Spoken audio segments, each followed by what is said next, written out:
Muito bem, pessoal, nós estamos aqui em mais um podcast do Seminário Presbiteriano Noroeste do Brasil, aqui em Paraná, no coração de Rondônia. E hoje nós temos a satisfação, a gratidão de conversar um pouco com o reverendo Jonatas Abdias de Macedo. De De Macedo. Macedo.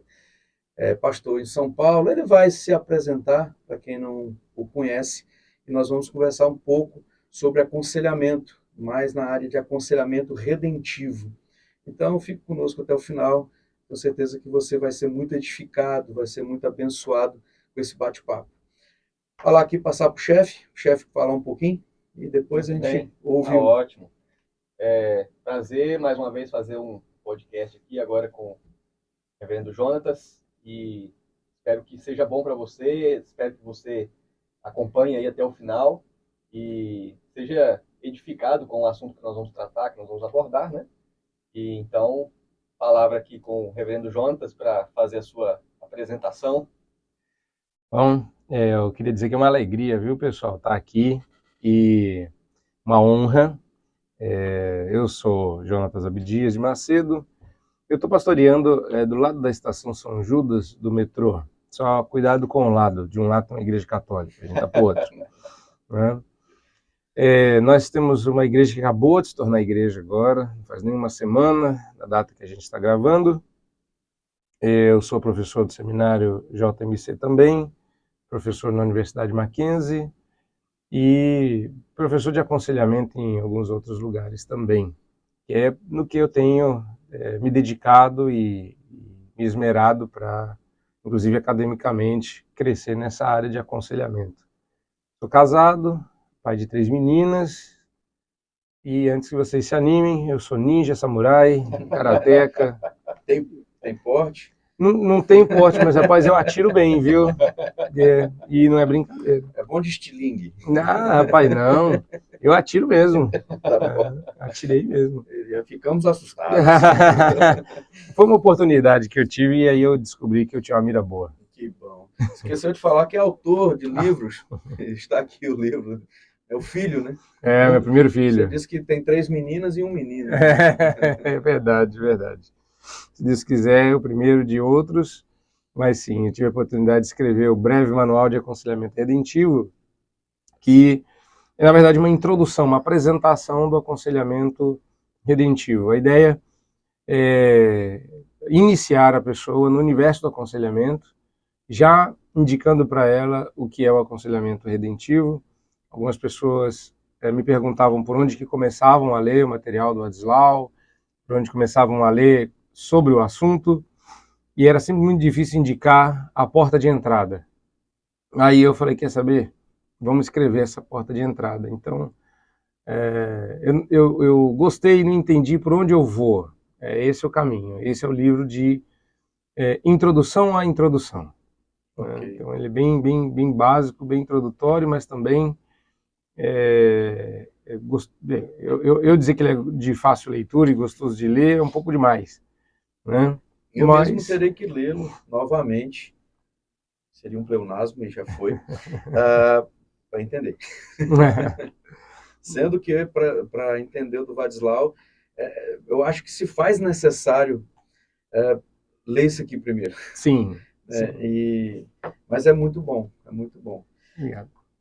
Mas vamos lá, vamos conversar então, né, Revão? Vamos dissecar falar sobre o caboclo, né? Aconselhamento redentivo, que é o tema, né, principal aí da... É que nós já falamos em outra oportunidade das dificuldades, né?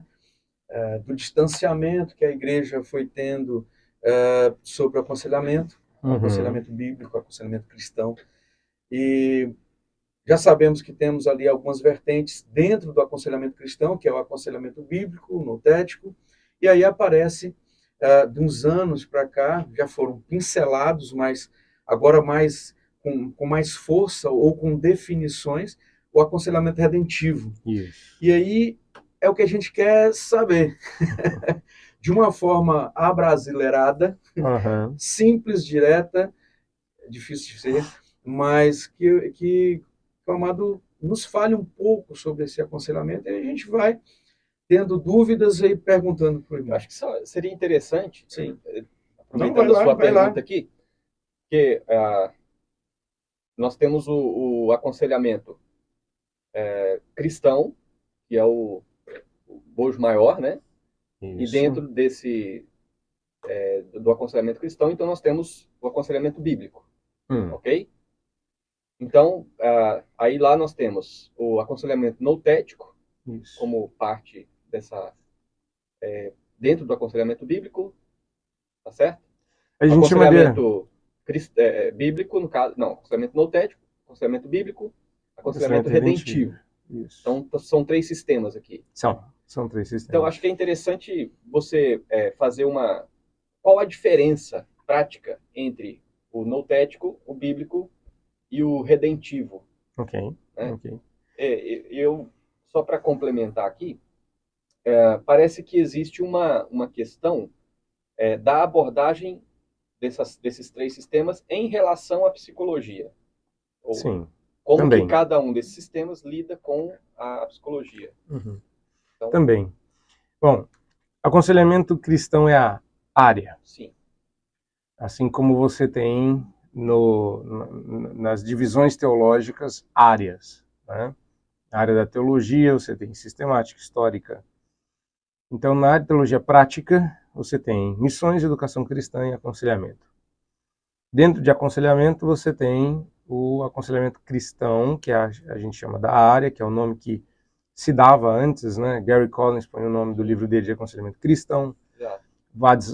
O Jay Adams coloca o nome dele no livro dele de aconselhamento cristão.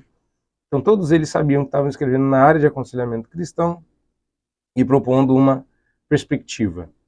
Mas existe dentro do aconselhamento cristão um movimento de aconselhamento, movimento bíblico. Então eu chamo essas 3 escolas ou 3 modelos de aconselhamento dos 3 bíblicos. Uhum. Né? O primeiro deles, que é o modelo do Jay Adams, ele não entendia que tinha uma boa palavra em inglês para isso, então emprestou do grego o noutético. Em 2013, os descendentes, sendo dissidentes, né, discordando ali que talvez o nome não comunicasse mais, não apelasse mais, eles mudaram para aconselhamento bíblico, já com mudanças. Isso foi em 2013. E desde 2004, o reverendo Vadislau lançou aqui no Brasil a sua versão do aconselhamento e, por motivos editoriais, ele acabou cedendo para o título Aconselhamento Redentivo. Mas essa não foi uma escolha fortuita. Então ele entendeu que, já que o neologismo era usado na teologia reformada para se referir aos efeitos do trabalho do Redentor na vida, no pensamento, isso caberia. Mas é o que eu também digo por aí, né? Se a gente recebesse R$1 por cada vez que a gente fosse responder qual é a diferença entre o aconselhamento bíblico e o redentivo, dava para pagar a anuidade. Né? Mas vamos lá. O aconselhamento noutético, ele é sem dúvida um dos mais conhecidos por conta do trabalho do pastor norte-americano Jay Adams. Foi um divisor de águas, né? Foi sem dúvida um divisor de águas. Ele é conhecido como um reformador do aconselhamento e ele trouxe os princípios. Acho que o aconselhamento noutético ele é mais conhecido pelo seu trabalho de confrontação. Tanto é por conta da tradução da palavra, né? Uhum. Que significa confrontar a mente com palavras. E o Dr. Jay Adams, ele apenas propôs que a gente usasse os princípios das escrituras que a gente usava para pregar, usar também para aconselhar. Ele viu o ministério da palavra como tendo um caráter duplo, público e privado, e os princípios deveriam ser os mesmos, ainda que a postura mudasse. Mas ele acreditava que isso era uma diferença de postura e não de conteúdo. O conteúdo era a Bíblia. E a maneira como você fazia isso, publicamente ou privado, podia diferir. E hoje em dia, né, porque se você vai fazer um histórico nas Escrituras, nem sempre foi pregação e aconselhamento, mas é por isso que a gente não usa pregação e aconselhamento somente, mas o caráter público e o caráter privado do ministério da palavra, que em tempos modernos assume a característica de pregação e aconselhamento. Ele era um professor de pregação, foi chamado para dar aula de aconselhamento e foi estudar sobre psicologia, foi estudar sobre aconselhamento e clínica pastoral, e se viu muito incomodado com os resultados. No começo, como todo mundo, ele se empolgou, depois ele viu que não tinha respostas e foi estudar sobre o assunto da perspectiva bíblica e chegou à conclusão de que seria melhor caminhar por aí. Lança o livro, então as características principais são basicamente as mesmas até hoje, até dentro do aconselhamento redentivo, que é um apego às escrituras, boa exegese, aplicação da palavra ao problema. Ele tem um mapeamento do problema que até hoje é o melhor mapeamento, né? Problema de apresentação, problema de pré-condicionamento. Já recentemente foi adicionado um 4º nível, mas não é uma coisa que faça assim grandes diferenças, até hoje todo mundo usa, mas acho que o básico mesmo era considerar que o seu problema não era uma doença mental, que o rótulo que é dado na psicologia, na verdade, é um pecado, confrontar você, seu pecado, com o mandamento na Escritura e esperar que você faça o que um crente deve fazer, que é obedecer a palavra de Deus. Uma outra marca do aconselhamento notético é não aconselhar incrédulos. Então, ele interrompe ou não faz o aconselhamento, fazendo pré-aconselhamento, que seria a evangelização. Apresenta o plano de salvação, se converter, ganha um aconselhamento de graça, se não se converter, acabou aqui o nosso relacionamento. Aí você tem a 2ª, 3ª geração, todos aprendem com Jay Adams, mas há muitas críticas em relação ao Jay Adams. Ele é muito comportamentista, né? Foca muito no comportamento e pouco no coração, fala pouco sobre sofrimento, não é muito compassivo. Boa parte dessas críticas são espantalhos, né? Ele falou, eu estou convencido que ele falou sobre todos os temas, não falou em profundidade, porque esperava que os seus descendentes fossem um pouquinho menos dissidentes e fizessem um aprofundamento desses temas. Mas eles disseram que os temas eram deles e que ninguém fez nada e eles resolveram fazer. E aí nasce o aconselhamento bíblico como escola. Só fazer um parênteses para os nossos ouvintes terem uma referência. Cita pelo menos alguns desses descendentes e dissidentes do Jay Adams, assim, para o pessoal ter uma referência, né? Bom, a primeira geração, junto com o Jay Adams, tinham nomes como John Bettler, junto com o Jay, George Scipione, Bob Smith e John Street. E Wayne Mack. Esses são a primeira geração. Todos nomes conhecidos, né? Wayne Mack tem um livro com John MacArthur, muito famoso, publicado pela Agnus, que na sua 2ª edição tirou alguns capítulos importantes, colocaram outros mais água de salsicha. Eu sou fã da primeira edição.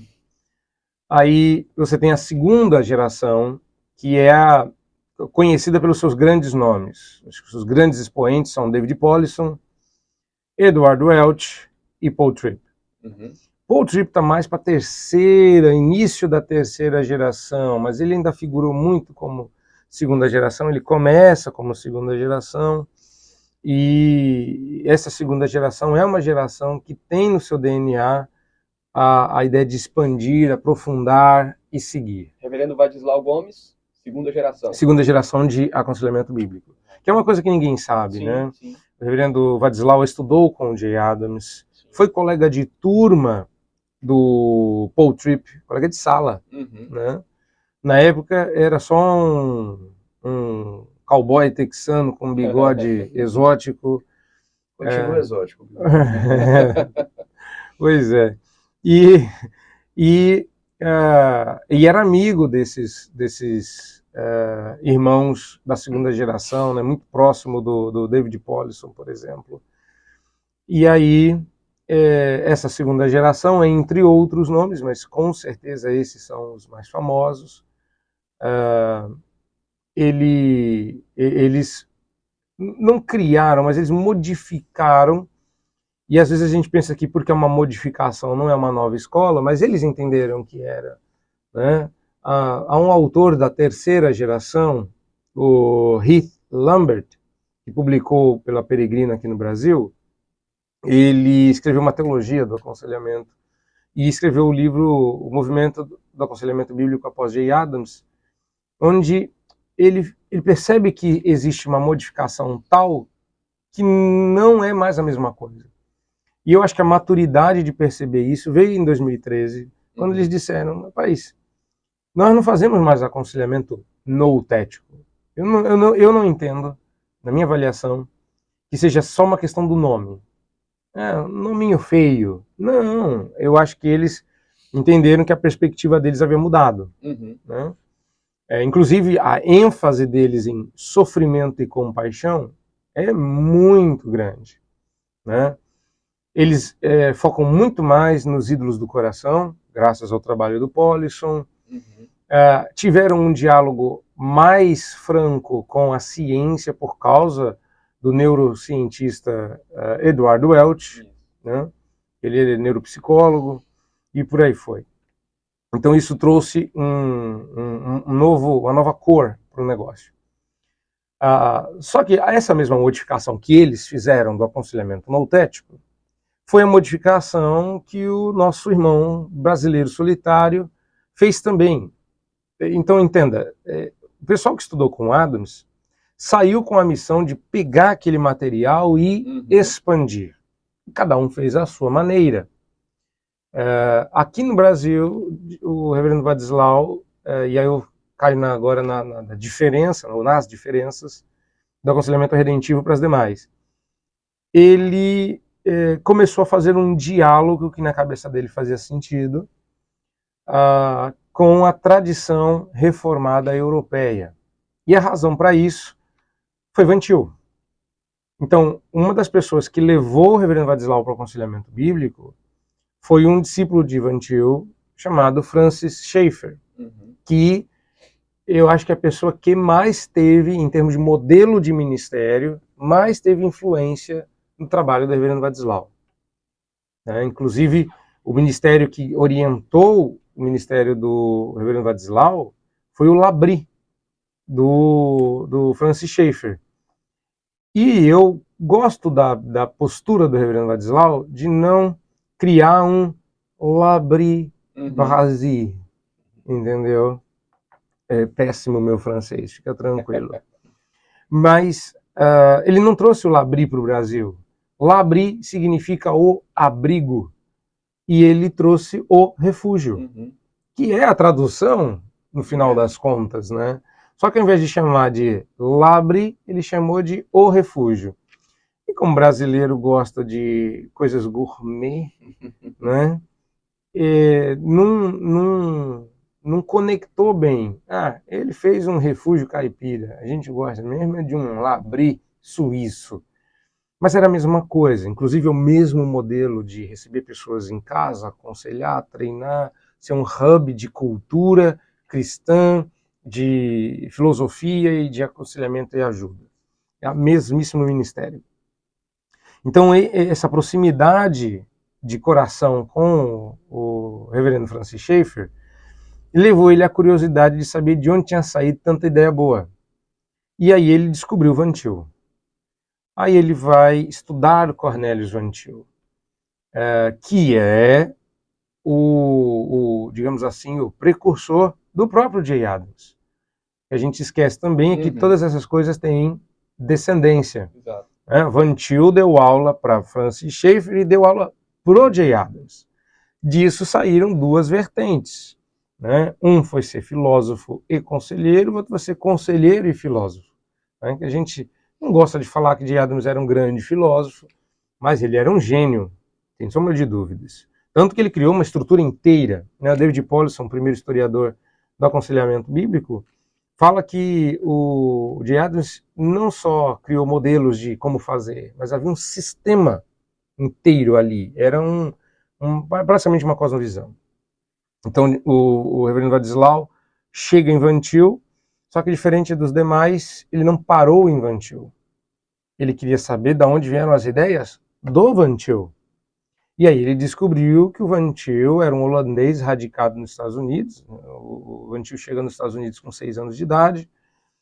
E ele veio de uma cultura que era fruto do neocalvinismo holandês. Uhum. Ele vai para, não pessoalmente, né, mas seus estudos o conduzem à Holanda, e ele descobre os trabalhos de Abraham Kuyper, Herman Bavinck e Herman Dooyeweerd. Quando a gente descobre Herman Dooyeweerd, agora nos anos 2000, nós ficamos encantados. Mas o reverendo Wadislau já dominava Herman Dooyeweerd. Ele já estava passos à frente. Muitos. Ele estava 20 anos à frente da gente, para dizer o mínimo. Estou sendo extremamente generoso com a nossa geração e levemente injusto com o reverendo Wadislau.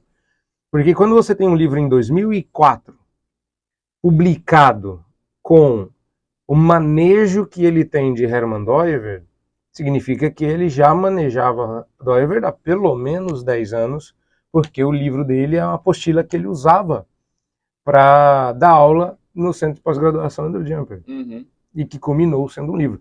Eu mesmo tive aula com ele, se você também, sim, em que ele falava desse livro, e era recém-publicado, né? Ele falava do segundo, do terceiro, e que hoje a gente já tem, mas que ele usava conosco nas aulas, mas que não estavam publicados. Isso aconteceu com outro também.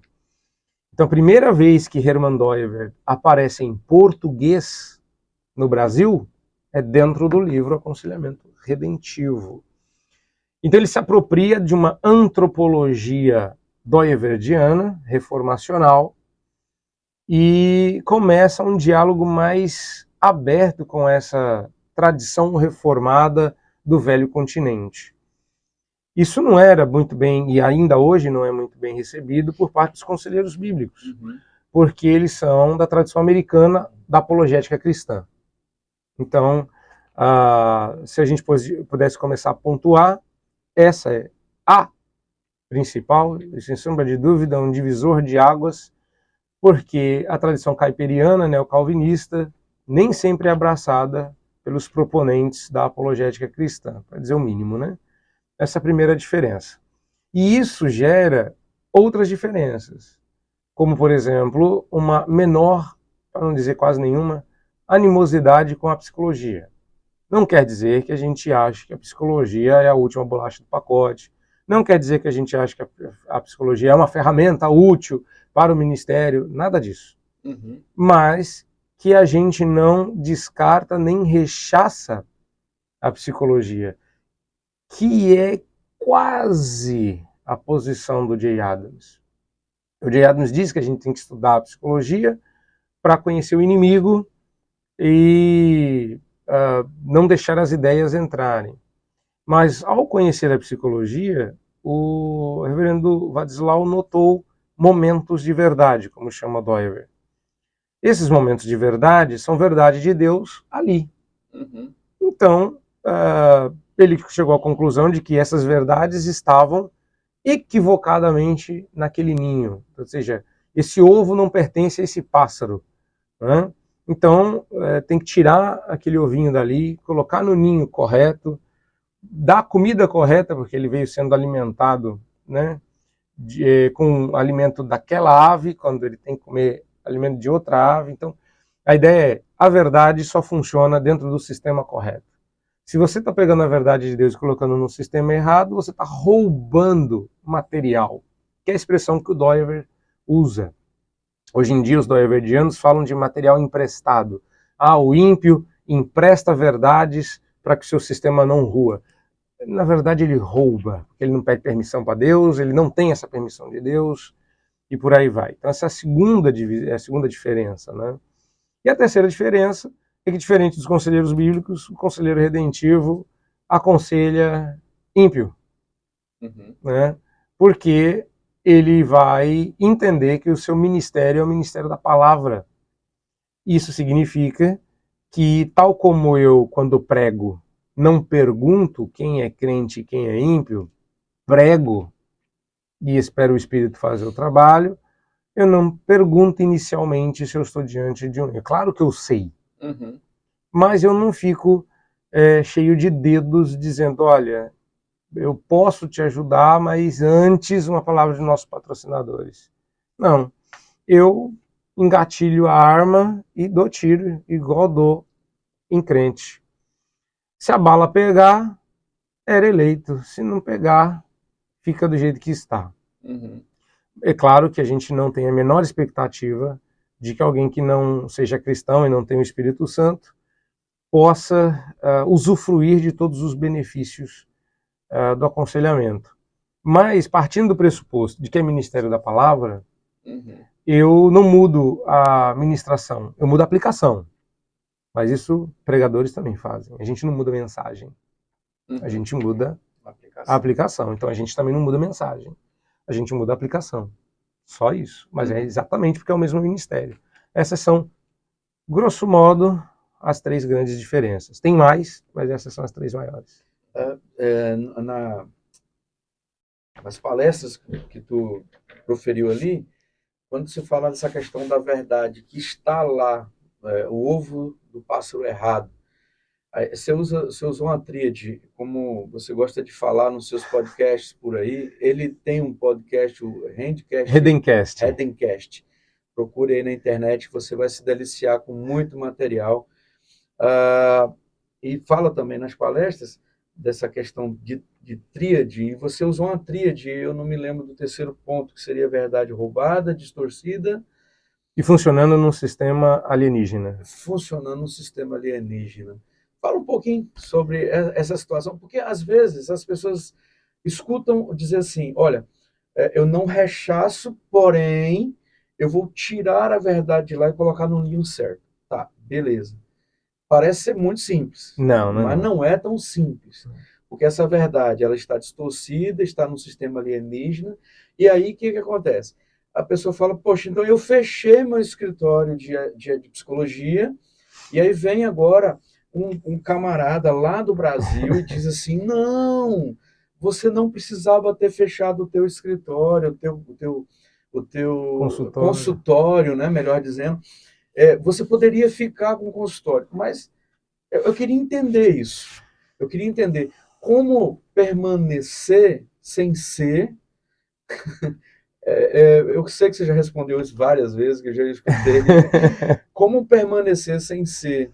Porque até surgiu uma pergunta ontem no módulo de aconselhamento, né, que se eu tiro a verdade de Deus que está no lugar errado, no ninho errado, aquele sistema ele vai ruir. Ele não vai mais, entre aspas, existir, porque não tem muita lógica. Sim, é verdade? Eu tenho um consultório de psicologia, sendo que eu tirei as únicas coisas que me faziam verdade ali. Eu não sei se eu fui claro. Sim. Você quer complementar? Eu queria só aproveitar. O chefe está complementante hoje. Que você está pegando pontos aí que chamaram a atenção. Ótimo. Aí eu não quero bagunçar a cabeça aqui para depois ele não saber o que ele responde. Vamos lá. Mas tá junto aqui. Que foi até a irmã Anieri, que é lá de Cacoal, ela fez aquela pergunta, né? Quando você comparou o aconselhamento redentivo com a cenoura. Isso. Então, você disse que a verdade de Deus lá no mundo, fora do sistema cristão, é como aquela cenoura que você tira da terra e ela está toda suja e você tem que limpar para você, então, poder comer. E a verdade de Deus, aqui para nós, já é a cenoura já limpa, pronta para comer. Então, dentro dessa ideia, se nós já temos a cenoura pronta para comer, que Deus nos dá, que é a palavra, não seria mais fácil você já pegar a cenoura pronta e descartar aquela que está suja e não ter o trabalho de ter que limpá-la, uma vez que você já tem essa cenoura limpa? Sim, então, mais fácil mas eu não entendo que esse seja o nosso mandato. Então você acha que é necessário você... Eu acho que eu fui contaminado pelo vírus neocalvinista que fala do nosso mandato cultural. e eu acho que tem um pouco de movimento pietista dentro hoje do aconselhamento bíblico, no sentido de me resguardar, me proteger, não me contaminar. Agora, quando a gente lê um Daniel, profeta, que no capítulo 1 diz, resolvi firmemente não me contaminar, eu acho que as pessoas leem fora do contexto.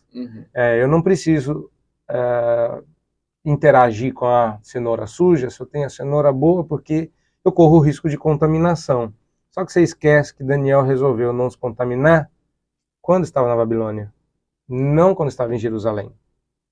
E nós não estamos em Jerusalém. Todos nós estamos na Babilônia. Então, esse movimento, essa ideia de que eu vou enfiar a cabeça dentro da igreja como um avestruz, enfia a cabeça na terra para me proteger, deixa todo o corpo de fora, porque a gente está com a cabeça no final de semana na igreja, mas o corpo está trabalhando de segunda a sexta, às vezes de segunda a sábado, no mundo. Então, eu entendo que a interação, ela é mandatória. E a gente tem o dever de levar a bandeira de Cristo em lugares onde as pessoas ainda não perceberam o seu senhorio. Ele é Senhor, mas elas não perceberam isso. Então a gente precisa fazê-lo, dizer, olha, isso aqui está errado, a cenoura não se come assim, você está fazendo isso equivocadamente. Cenoura boa é do jeito como a gente prepara. Quer ver? E a pessoa pode dizer, não quero, uma pena. A segunda coisa é, independente disso, aquela cenoura não funciona bem naquele sistema. Aquela cenoura vai funcionar bem no meu prato, no modelo de salada que eu estou fazendo. Eu usei o modelo da cenoura porque me ocorreu na ocasião. A cenoura está pronta quando ela está na terra. Ela não precisa de mais nada, ela amadureceu. Ela é uma cenoura enterrada na terra. Ela é uma cenoura suja. Ela é uma cenoura toda cheia de fiapo. Ela é uma cenoura enquanto eu descasco. Ela não deixou de ser cenoura em momento nenhum. Só que ela não está pronta para ser comida. A perspectiva de, já que eu tenho a verdade, eu não preciso ir buscar a verdade lá, é o que eu estou tentando corrigir. Eu nunca disse que eu preciso dessa verdade e que eu vou lá buscar a verdade de Deus. A gente, cuidadosamente, Reverendo Ladislau usa esse termo, é um e talvez resgate. Esse é o ponto que gera um pouco de confusão. Essa é a pergunta que eu preciso ir buscar. Então, vai lá. Porque não se trata de eu não tenho aquela verdade aqui, então eu vou lá buscar. E o conselheiro bíblico diz, bom, se é verdade de Deus, então ela tem que estar aqui. Concordo, não é esse o ponto. É resgatar a ideia. Assim como a gente resgata as pessoas. Existe um pouco de hipercalvinismo na postura quando se trata de resgate de ideias. Se for verdade que a gente não precisa ir até lá para resgatar as ideias, então também não é verdade que a gente precisa ir até lá para resgatar as pessoas. Mas ninguém diria um absurdo desse em relação a missões. Então o que as pessoas esquecem é que nós somos missionários o tempo todo. Não é só quem vai até a Indonésia, vai até a Albânia, vai até a China que é missionário. Quem não foi para outro país, ou outra cidade, ou outra cultura ser missionário, resolveu ser missionário no seu trabalho.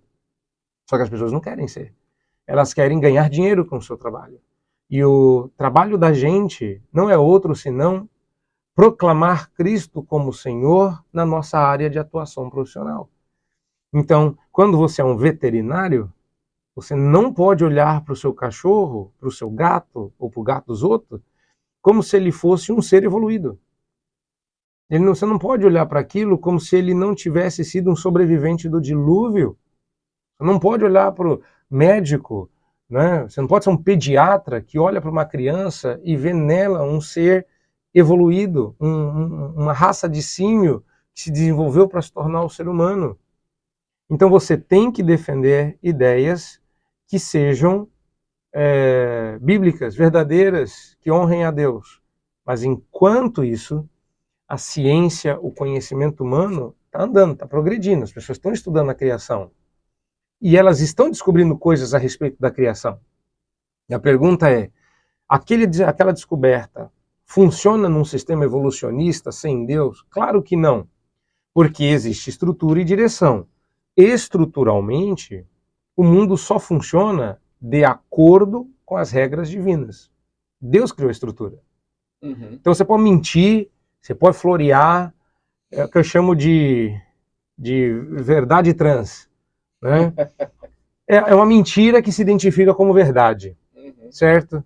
Mas existe verdade, ela é inegável, só que eles, por conta da obtusidade dos seus próprios pensamentos, se tornando obscurecidos uns com os outros, eles não enxergam essa verdade. Então, a gente hoje vê no discurso identitário essa discussão sobre verdade e mentira quando é autoevidente. Você acha que você está convencendo a gente de que você não é o que você é, então eu queria dizer que a sua maquiagem não maquiou. A gente consegue ver que você não é o que você está dizendo. Isso precisa ser feito em tudo, entendeu? Quando alguma coisa sobre nós, sobre o mundo é verdadeira, é indisfarçável que aquilo só funciona num sistema criacionista, cristão, considerando Deus. Só que não está lá, não está vindicado. Está lá. Foi dito por um ímpio, num sistema ímpio. Isso desonra a Deus. É nosso trabalho ir lá, resgatar aquela ideia e colocar ela dentro de um sistema que honre o Criador. É nossa responsabilidade. Então, penso, logo existo, não é uma frase que funciona dentro do sistema cartesiano. A gente deveria pegar essa frase e perguntar, dentro de um sistema cristão, o que significa pensar? Porque não é o existir. Eu existo antes de pensar, penso, por isso existo. Então, não, eu penso segundo os pensamentos de Deus após ele. Van Til fez isso. Van Til disse, nós pensamos os pensamentos de Deus após ele. Então eu não penso, por isso existo. Deus existe, por isso eu penso. Essa é uma redenção. Só que eu fui lá buscar e dizer assim, Descartes, deixa eu te explicar, cara, você entendeu o trem errado. Na verdade, Deus existe, por isso eu penso. Mas Descartes não vai se converter, não importa. Essa verdade que Deus embutiu na criação e que Descartes viu errado, eu consigo ver certo. Então eu não preciso disso, porque eu já tenho as escrituras, mas o mundo precisa, e isso honra a Deus. E o fato da gente honrar a Deus com as nossas ideias, assim como a gente honra com a nossa pregação, honra com as nossas missões, ela não necessariamente serve para que as pessoas se convertam. Ela serve, por exemplo, a gente não prega o evangelho só para os outros se convertam, a gente prega o evangelho porque o evangelho precisa ser pregado fielmente. Até porque as duas vertentes da pregação do evangelho, ou para salvação ou para perdição. Exatamente. Então, esse é o meu ponto. Mas, tá, beleza. Então aí vamos voltar na tríade ali. Vamos voltar na tríade. A grande questão é porque a grande questão eu vou redimir as verdades, e aí eu vou ser enfático, da psicologia. Ela praticamente, qual vai ser a função de uma pessoa que tem um consultório, que trabalhava, entre aspas, ali, ela cria nisso, e muitos creem nisso. O sistema da psicologia fechado, ele é trabalhar com almas. Digamos assim, ele seria totalmente oposto aos princípios. Vamos lá. Então, se você resgata algumas verdades... vai servir para quê? Então vai ter que fechar o consultório mesmo. Vamos lá. Nós temos vários problemas. Vão virar conselheiros bíblicos. É uma situação. É verdade. Mas, entretanto, porém, contudo...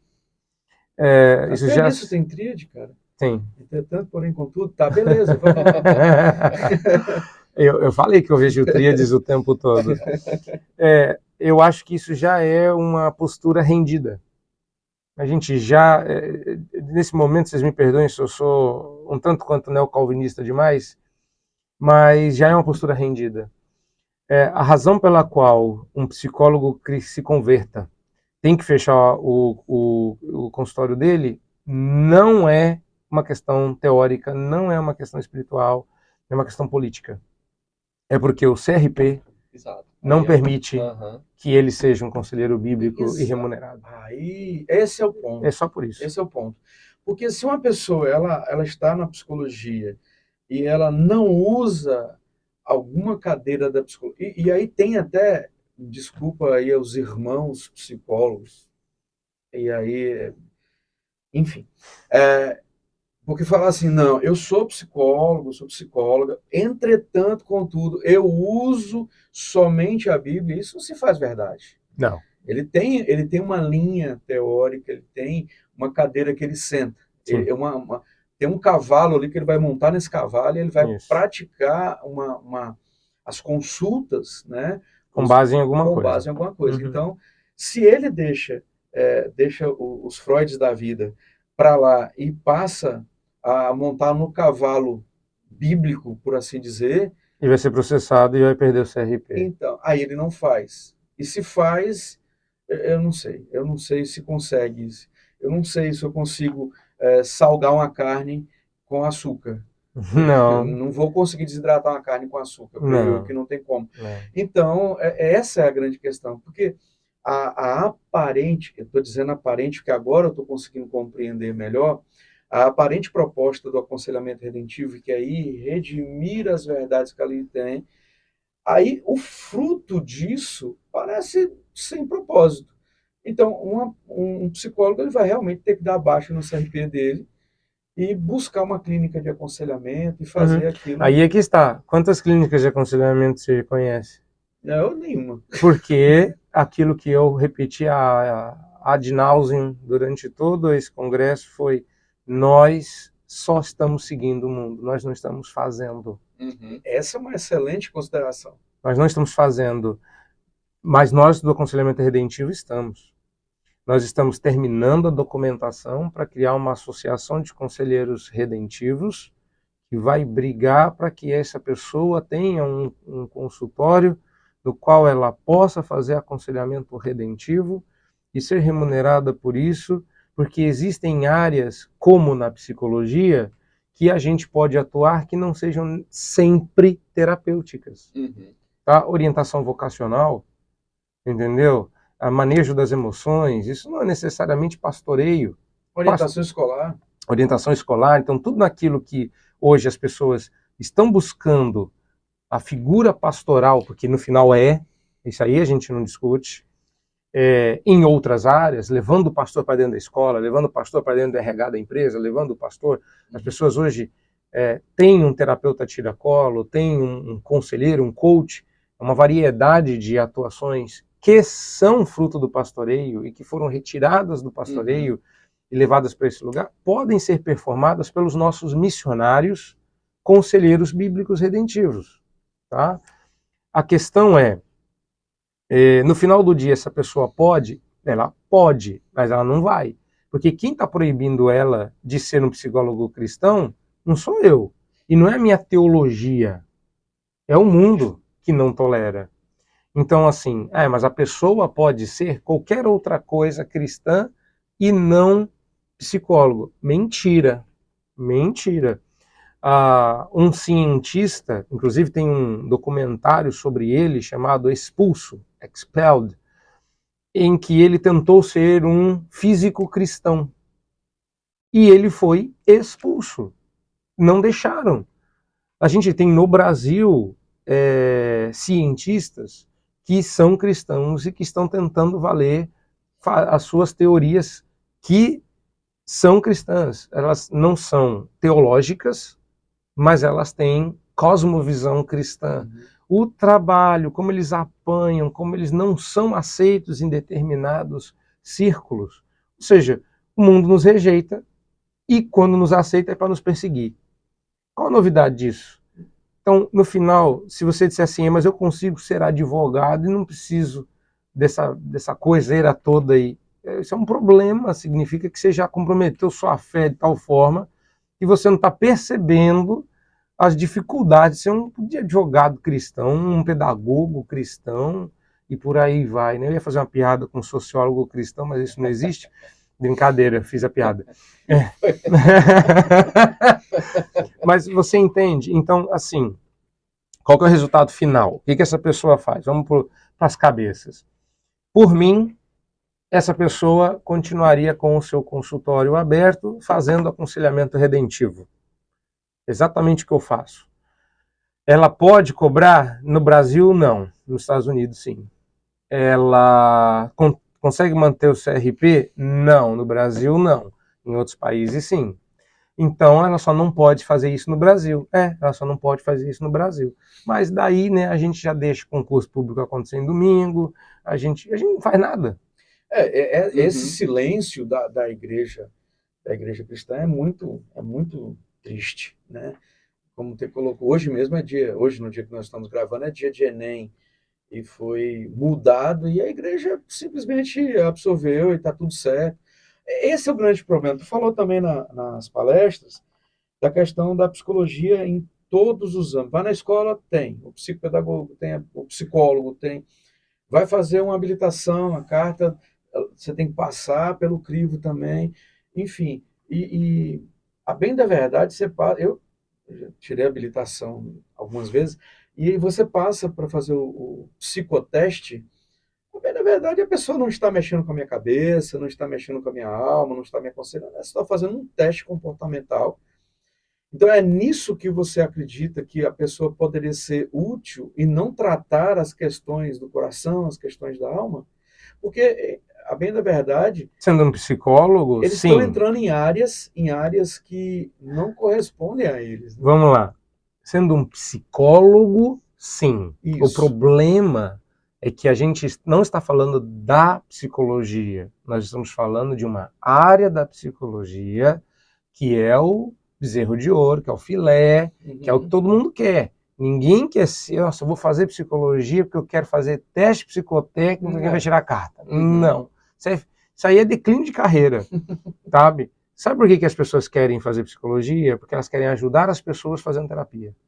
E o que eu digo é, se você quiser fazer isso, vire conselheiro redentivo. Esse é o ponto, cara. Só que virar um conselheiro redentivo não significa que você não deva ser, não deva usar a psicologia até certo ponto, porque todos usamos. Quando você tem, por exemplo, um questionário de anamnese, você está usando psicologia.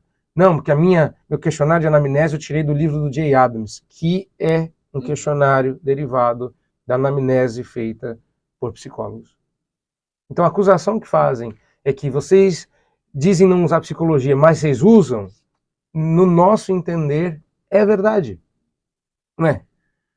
O que o conselheiro bíblico não consegue admitir é que ele usou a verdade de Deus que estava lá e trouxe para cá. Ele já fez isso, só que ele não assume. O redentivo diz, gente, qual é o problema nisso? Já estamos fazendo há tanto tempo, desde Jay Adams nós estamos fazendo isso. Qual é o problema de dizer que a gente faz? E outra, já que estamos fazendo, vamos assumir que isso é missão e vamos fazer de verdade. Vamos lá e vamos resgatar e tudo, para esvaziar eles, porque quando você tirar todas as verdades dali, os sistemas ruem, se destroem. E você quer isso? Claro que eu quero. Paulo diz que a gente tem que fazer isso, né? Que a gente tem que levar cativo todo pensamento ao senhorio de Cristo, aos pés de Cristo. Claro que eu quero destruir todos os sistemas não cristãos e provar que Deus é rei sobre toda a terra. Qual é a novidade? O que tem de errado nesse ímpeto? Então a pessoa vai conseguir por causa das legislações brasileiras. Então, o que a gente deveria fazer para tornar isso possível? Tem várias alternativas. Por exemplo, a gente gosta, como igreja, de sustentar missionários. Pois é, psicólogo que deixou a psicologia para ser um terapeuta cristão deveria ser considerado um missionário urbano. A gente deveria, então, sustentar ele, abrir um escritório dentro da igreja e falar, se é ministerial, se é para tratar o coração, vamos fazer dentro da igreja, entendeu? Agora, se for fazer lá fora, é outro tipo de missão. E missão fora da igreja é sempre perigosa. Não é só psicologia que é perigoso. Se você for um missionário na área da pedagogia, você põe sua carreira em risco. Se você for um missionário em qualquer área. Então, o fato de você dizer assim, eu não vou tratar o coração, então tá tudo bem, não sei quando a gente não está tratando o coração. Eu tenho um amigo missionário, eu não posso dar detalhes, porque ele, eu não vou dizer onde, tá? Para não expor ele, mas ele finge que ele é técnico de futebol. Porque ele é brasileiro, ele fez um curso. Isso é muito normal na PMT. Isso, muito normal na PMT. Normal. Aí ele vai lá, ele está ensinando os outros a jogar bola. Então ele não está tratando o coração de ninguém. Poxa, por que ele é missionário? Entendeu? Ele é missionário para quê? Para ensinar os outros a jogar bola. Como? Então, o pressuposto é que ele vai ajudar a jogar bola. No jogar bola, ele vai dar testemunho cristão e tal. Não é só testemunho, ele vai pregar, vai discipular. Isso. Ele vai tratar o coração. Então, minha questão com que seja o psicotécnico, que é o exemplo mais esdrúxulo que me ocorreu, ali eu não estou tratando o coração. Devia. Então, mas devia. Aí surgiria outra pergunta, mas o nosso tempo... E o tempo está voando. Está voando, está esgotando, a gente precisa já partir para o final, porque a pergunta seria, a colocação melhor, não seria a pergunta.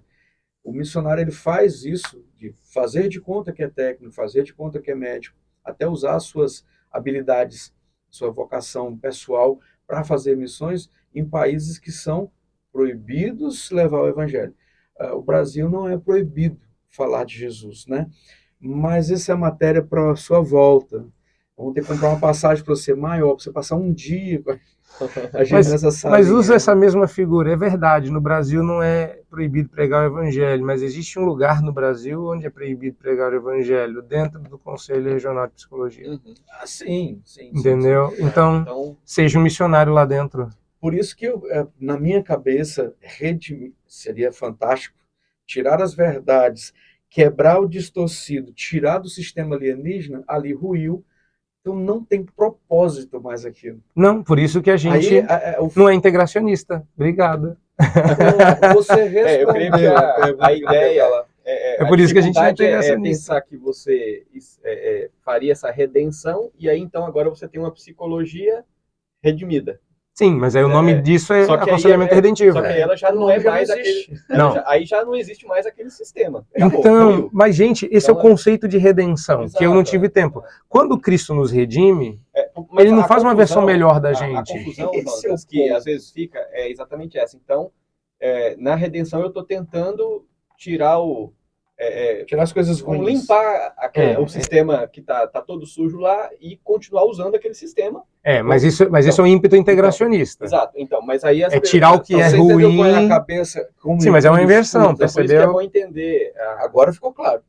Porque às vezes eu acho que na mente das pessoas ficam essa confusão e parece que ao não entender, eles estão pensando que o redentivo seria isso. Sim. Que aí, então, precisa diferenciar. Isso aí é integracionismo. Isso é integracionismo. Exato. Isso é integracionismo. Você só limpar o sistema ali, pegar, trazer o sistema e... Não, Deus me livre. Então, redentivo não é isso. Não é isso. E quando você diz assim, se eu tiro a verdade dali e o sistema rui, e eu ponho ele no sistema correto e ele começa a florescer, isso é outra coisa. Sim, porque essa é a expressão que a Bíblia usa em relação a nós. Somos novas criaturas. Exatamente. Tá? Existe isso? Existe. Já está feito? Já está feito. Como é que chama? Aconselhamento redentivo. Não, você está de brincadeira. Aconselhamento redentivo é uma psicologia do homem? 100% bíblica? 100% bíblica. Então ela não tem nada do mundo. Não, ela dialoga francamente com tudo que o mundo produziu. Entendeu? E dialogar, que é interagir, significa dizer assim, eu consigo enxergar a verdade que está aí, ela está errada, funcionando aí. A verdade de Deus funciona aqui, ó, como é que ela fica bonita aqui como ela faz mais sentido. O exemplo que o Vadislau dá é do Michael Polanyi, fala assim, o ser humano aprende com base na fé, esperança e caridade. Aí o Vadislau fala assim, cara, fé, esperança e amor só funciona dentro do sistema do apóstolo Paulo de pensamento. Você está roubando do apóstolo Paulo, levando para lá, não faz o menor sentido. Se você enxergou isso, é porque nós estamos certos. Então eu vou pegar de volta, porque não é ir lá buscar, é resgatar, como a gente pensa em missões. O que você vai fazer lá na Indonésia? Eu vou resgatar. Eles são filhos de Deus, estão cativos das trevas, e eu vou lá resgatar. É a mesma coisa, só com respeito a ideias. Quando a gente faz isso, a gente honra o Criador. Quando a gente faz isso, a gente enriquece o nosso sistema, porque a gente está dizendo que estávamos certos. Uhum. E aí, o resultado final é, posso ser terapeuta? Claro que pode, desde que você use um sistema limpo. Uhum. Então, quando você é integracionista, você quer usar Freud. Eu não quero usar Freud. As verdades de Freud são nossas, se houver. Uhum. Né? E outra, Freud, quando fala a verdade, a fala distorcida, cheia de sujeira e num sistema que não faz o menor sentido. Então, eu não posso pegar a verdade de Freud e trazer para cá e falar, Freud está certo nisso aqui. Não, eu preciso reescrever Freud, eu preciso desinverter Freud, eu preciso, sabe, fazer um retrabalho nessa verdade, eu preciso descascar, cozer, cortar, um monte de coisa. Então, redimir uma ideia dá um trabalho desgraçado, mas precisa ser feito. Mas nós vamos continuar essa conversa na sua outra vinda. Eu já estou dando spoiler dos próximos encontros que nós vamos ter aqui no seminário. Nós estamos num projeto de fazer esse treinamento de aconselhamento bíblico. Já tivemos o Vitor, Ximenes, agora tu. Vitor volta em março, né? Nós estamos acertando já com o reverendo Jonatas para voltar também, provavelmente ano que vem. E aí nós vamos comprar uma passagem mais estendida para ele. Provavelmente não. Com certeza. Porque esse ano, a não ser que ele queira voltar o mês que vem. Não, meu Deus. Talvez não 2024, 2025. Mas Deus tem sido muito bondoso conosco, Deus tem nos presenteado com um clarear dessas ideias, né? Isso é muito proveitoso, eu creio que está sendo proveitoso para a nossa região. Amém. Mas vamos lá, meu deixar o convite aqui para quem ainda não participou. Esse é o segundo módulo que nós tivemos. Então, no nosso programa, nós temos mais 8 módulos. E aí, se você ainda não participou, fique atento aí, né?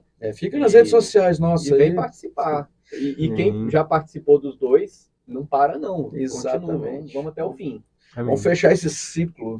É isso aí. Reverendo João, suas considerações finais. Meus irmãos, eu diria que para todos vocês que estão interessados em aconselhamento, que independente de você compreender todas as micro-nuances dessas diferenças, eu diria o que o apóstolo Paulo, repetindo o apóstolo Paulo a Timóteo, dentro da nossa área, e Paulo diz a Timóteo, prega a palavra, insta, quer seja oportuno, quer não.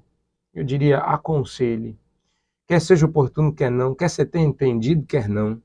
Abra a Bíblia e aconselhe. Faça, faça, faça. Não deixe, por causa de medo, por causa de dificuldades, de anunciar a Cristo, que é a salvação e a solução do problema da pessoa. Pode custar caro. A gente talvez tenha que ser mais habilidoso no processo. Mas, na dúvida, ministra. Anuncie o Redentor. Amém. É isso. Bacana. Seu Rev? Isso. Então, Deus abençoe o reverendo Jonatas. Foi um prazer enorme revê-lo. Uma alegria minha, meu depois querido. de algum tempo. Pois ia fazer um bom tempo. Deus continue abençoando você, sua família, seu ministério. Amém. Obrigado. E, se Deus nos permitir, estaremos juntos aí o ano que vem, se Deus, né? Amém. Amém.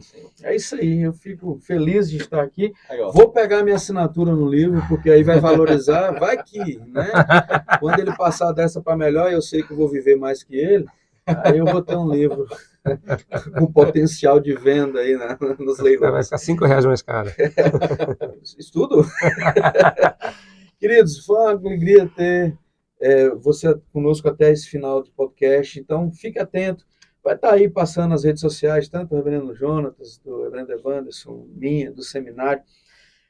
Compre o livro, não somente este livro, mas também do reverendo Vadislau, um livro difícil pra caramba do reverendo Vadislau, mas aí você vai ter um manual que vai te facilitar.